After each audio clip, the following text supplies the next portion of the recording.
Hello friends, जय हिंद, वंदे मातरम। Welcome back to our YouTube channel. Friends, आप जानते हैं 7 मार्च 2026 को यूपीएससी मेंस का रिजल्ट यानी कि फाइनल रिजल्ट जो आ चुका है और उसके अंदर वही कुछ भी बदला हुआ तो है नहीं, वही पहली कहानी है और वही जो है नई तरीका से प्रस्तुत की गई है। इसका अर्थ यह है कि जितना भी सिलेक्शन हुआ है मात्र 5 से 7% जो है वो हिंदी मीडियम से सिलेक्शन हुए हैं। एक तो ये नहीं बदला है और दूसरा ये नहीं बदला है कि अभी भी टॉप 10 में कोई भी हिंदी माध्यम का जो टॉपर है वो है नहीं। तो ये जो दो स्टेटस को है ये पहले भी थे और ये आज भी हैं और हो सकता है कि ये आगे भी रहें। इसके दो कारण हैं। पहले तो कारण ये है कि आप जानते होंगे कि लगभग 2014, 15, 16, 17, 18 यानी कि जिस समय पर हम तैयारी किया करते थे उस समय पर एक बात बहुधा कही जाती थी और ये प्रचलन में भी थी कि देखिए अभी हिंदी माध्यम का जो कंटेंट है वो उस तरीका से है ही नहीं कि जिस तरीका से इंग्लिश मीडियम का कंटेंट है। और ये क्या था, एक बहाना था। क्यों? मैं अभी आपको सिद्ध करके दिखाऊंगा। इसका एक बहाना ये था कि देखिए जिस दिन हिंदी और इंग्लिश दोनों का कंटेंट सेम हो जाएगा उस दिन रिजल्ट भी सेम हो जाएंगे। और रिजल्ट सेम होने का मतलब ये नहीं है, रिजल्ट सेम होने का मतलब है कि टॉप 10 रैंक 1 या रैंक 2 हिंदी मीडियम से भी आएगी। और दूसरा ये कि जिस तरीका से अभी 5 से 10% ही सिलेक्शन हो रहे हैं हिंदी माध्यम से, ये हो करके हो सकता है कि 30, 45 और 55 इस तरीका का रेशियो में आ जाए। लेकिन बदला तो कुछ नहीं है। तीसरी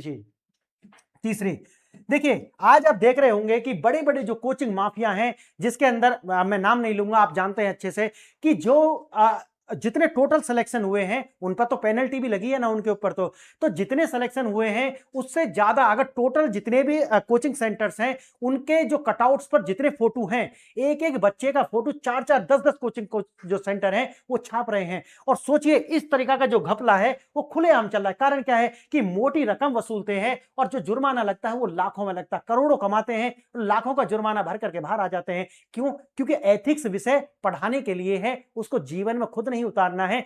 इस तरीका की जो धूर्तता है वो आपको भारत के बड़े बड़े जो टीचर्स हैं जिनको आप जानते होंगे अच्छे से, मैं नाम नहीं लूंगा उनका, लेकिन आप अच्छे से उन्हें जानते होंगे कि इस तरीका का जो कोचिंग माफिया है वो एथिक्स को कहां रखता है, अपने जूते के नीचे रखता है और पैसा जो है वो ऊपर है।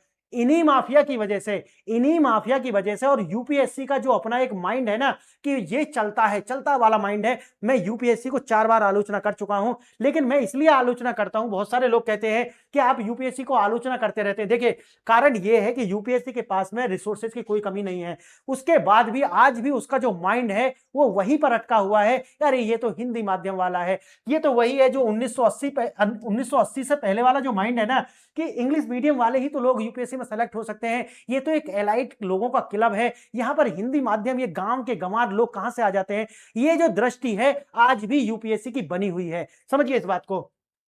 1980 के बाद में हिंदी मीडियम को जो है शामिल किया गया था सिविल सर्विसेज के अंदर, लेकिन उसके बाद में भी शामिल तो कर लिया गया लेकिन माइंड सेट कभी नहीं बदला। ये जो माइंड सेट है ना एलाइट बनने का, एक एलाइट ग्रुप बनने का, ये कभी भारत से उतरता नहीं, क्योंकि वही साम्यवादी जो सोच है और यही जो सोच है वो अंग्रेज दे करके चले गए और इनके अंदर ये सोच जो है आज तक बनी हुई है। देखिए हुआ क्या है, हुआ ये है कि आप देखेंगे कि जो पहली रैंक आई है वो है अनुज अग्निहोत्री की, ये इंग्लिश मीडियम से है। दूसरी जो रैंक आई है वो है राजेश्वरी जी की, तो राजेश्वरी दूसरी रैंक आई। और इसी तरीका से आप देखते चले जाएंगे तो देखिए कोई दिक्कत नहीं है, आनी भी चाहिए, सबकी आनी चाहिए। लेकिन आप देखिए जो हिंदी माध्यम की जो टॉपर है वो है प्राची चौहान, जिनकी रैंक है 260। अच्छा, ये कोई पहली अटेम्प्ट में नहीं आई है। अच्छा एक बात और देखिए, एक जो सबसे बड़ी बात है वो देखिए यहां पर लिखा हुआ है कि ये सेल्फ स्टडी से आई है। इसका मतलब है कि हिंदी माध्यम में कई हजार करोड़ रुपए का जो बिजनेस है ये कोचिंग माफिया कर रहा है, लेकिन रिजल्ट कहां है? रिजल्ट लिस्ट में तो दिख नहीं रहा है। ये किसे पढ़ा रहे हैं फिर? ये जो दृष्टि के नाम पर जिस तरीका के सब चलाई जा रहे हैं, बहुत सारे कोचिंग है, देखिए ये जो कोचिंग है ये चला क्या रहे हैं? हिंदी माध्यम का रिजल्ट है कहां? ये दिख तो नहीं रहा है। आपके कोचिंग के कटआउट पे तो है लेकिन आपको लिस्ट में नहीं दिख रहा है। क्यों भाई? देखिए और दिखाऊंगा।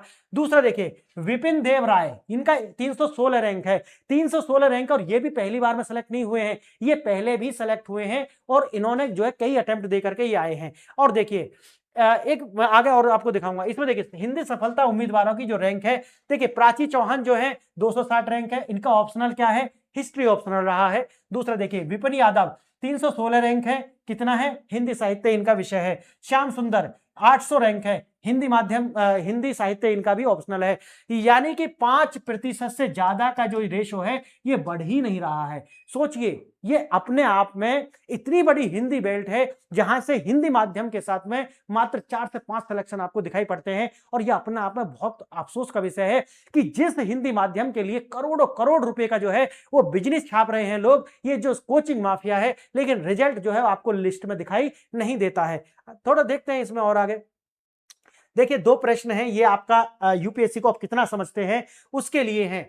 यूपीएससी 2025 में हिंदी माध्यम के संदर्भ में यदि किसी उम्मीदवार की रैंक 250 से 320 के बीच आती है तो उनकी सेवा का जो आवंटन यानी कि सर्विस एलोकेशन जो है कि सबसे सटीक संभावना क्या होगी। पहला देखिए, केवल टॉप 10 रैंक वाले ही प्रॉपर आईएएस मिलती है, पहला विकल्प। दूसरा देखिए, ईडब्ल्यूएस में 260 और ओबीसी में 316 दोनों को प्रॉपर आईएएस का मिलने का जो पॉसिबिलिटी है वो हो सकती है। तीसरा देखिए, 300 के पार रैंक होने पर किसी भी आरक्षित वर्ग में आईएएस नहीं मिल सकता। चौथा देखिए, हिंदी माध्यम के उम्मीदवारों को प्रॉपर आईएएस केवल टॉप 50 में मिलता है। अब आप देखेंगे कि आपको यूपीएससी को लेकर के कितनी नॉलेज है, बताना मुझे। दूसरा प्रश्न देखिए, इस वर्ष सफल हुए शीर्ष हिंदी माध्यम के टॉपर्स की सफलता का मुख्य आधार क्या रहा, जिससे मेरा नाम लिखा है अपने विश्लेषण में मैंने स्पष्ट किया है। देखिए, महंगी कोचिंग कक्षाओं पर पूर्ण निर्भरता और दिल्ली में निवास करना। दूसरा, केवल प्रीलिम्स परीक्षा पर अत्यधिक फोकस करना। तीसरा, सेल्फ स्टडी, अपनी मेहनत और आवश्यकता अनुसार सही मेंटरशिप गाइडेंस। चौथा, बिना मुख्य परीक्षा की आंसर राइटिंग के सीधे इंटरव्यू की तैयारी। और आप मेरा तो मोटिव समझ गए होंगे मैं क्या कह रहा हूं। मैंने ये कहा है कि ये कोचिंग माफिया आपको बिल्कुल भी आगे नहीं बढ़ा सकता। जिस एक बच्ची की रैंक आई भी है तो उसकी 260 रैंक आई है, सेल्फ स्टडी से आई है। तो आप दिल्ली मत भागना, आप जाकर के बड़ी बड़ी कोचिंग मत लेना, सिर्फ गाइडेंस पर कार्य करना। और गाइडेंस के लिए मैं आपको बताऊंगा बाद में कि आप कहीं से, आपका कोई बड़ा भाई हो उससे ले सकते हैं, आपके कोई सुपरिचित कोई हो तो उनसे ले सकते हैं। या मेरा मानना है कोचिंग मत लेना, एक अपना माइंड सेट बनाना और गाइडेंस लेना। गाइडेंस से आपका जो सिलेक्शन हो जाएगा, और यही वो 4-5% सिलेक्शन है जो होने वाला है। बाकी मलाई तो जो है दूसरे लोग खा ही रहे हैं। आइए देखिए, वही मैं बताया कि प्राची जो है वो आती है किससे, ईडब्ल्यूएस से। रैंक कितना है, 260। माध्यम है हिंदी जो मैंने बताया, और सर्विस जो है इनको मिल सकती है क्या, प्रॉपर आईएएस मिल सकती है। क्यों, क्योंकि ईडब्ल्यूएस से आती है। वही है, इसको ज्यादा क्योंकि ग्रामीण से हैं और सेल्फ स्टडी इनका करा है, इतिहास इनका ऑप्शनल है। और जैसे मैंने बताया कि वैकल्पिक विषय में लगातार जो है इनके 270 280 मार्क्स, मैंने जैसे बताया कि अगर आईएएस चाहिए तो 300 मार्क्स आपके जो अगर आ रहे हैं ऑप्शनल में तो आसान हो जाता है आपको आईएएस मिल जाना, और आपका टोटल मार्क्स जो है उसी के आधार पर आपको सर्विस एलोकेट होती है। दूसरा देखिए, दूसरे है विपिन देव यादव, 316 रैंक है, माध्यम हिंदी, ओबीसी वर्ग से आते हैं, इनको भी मिल जाएगा क्योंकि ओबीसी से इनको आसानी से मिल जाएगा। ऑप्शनल मैंने शुरू में बताया कि इनका क्या है, हिंदी माध्यम।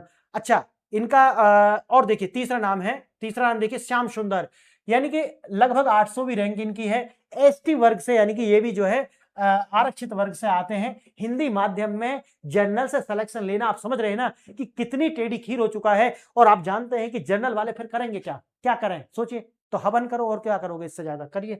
देखिए यहाँ पे हिंदी साहित्य, हिंदी लिटरेचर इनका जो है वो रहा है, और एक बेहतरीन सर्विस इनको मिलने की उम्मीद है, ऐसा बताया जा रहा है। ठीक है भाई, मिल जाएगी।